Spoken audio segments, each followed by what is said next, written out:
Dấu gam hong pali hai bangak latang gyab. Dấu gam hong pali hai bangak latang gyabang hong zulun.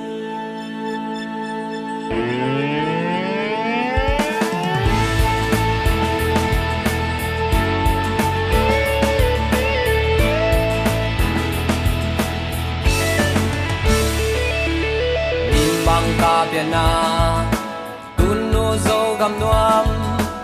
it in lo menun in nom sang he ya bang hong zunun sin lung ba bang pil zo ban toi teng ho ya bang hong zunun I gam le mi na ma di zai da san han lung jam ni zo ban toi teng ho mang ta piana tunu zo gam nuam it in lo menun in nom sang he ya bang hong zunun sin lung ba bang pil zo bon toi tengo ya bang hong zun zai tha hong sa nu zo gam hong pa lun ding a sin ta gwal to tan bang kin di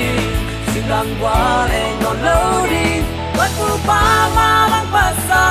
dâu gắm lấy hưng pa luôn đi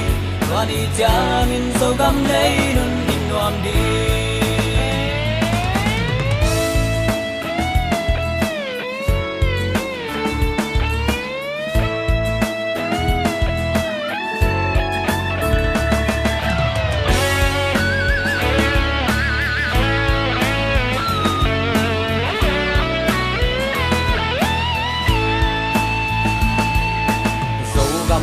lên quam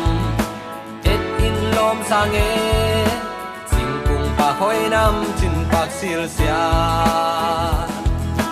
lung nak ki chin na tunu zo gam lei pu pa sa gam kil bang ikan na zo ta te lung ki tua kin ma jang suan khom peu le gam hong pa lun di gam wal le kwa et tin lom sang e sin cùng pa khoi nam chin pak siêu sia lung nom ki chin na tun nu zo gam le u pa sa gam in na dam tu ya luan na zo gam noa zo gam hong pa lu di a sin ta gwal to tan bang kim di đang qua em còn lâu đi quát phu pa ma mang pasa dâu gắm lấy hưng pa luôn đi và đi cha min dâu gắm lấy nun in noam đi dâu gắm hưng pa luôn đi à xin ta qua to tan băng kim đi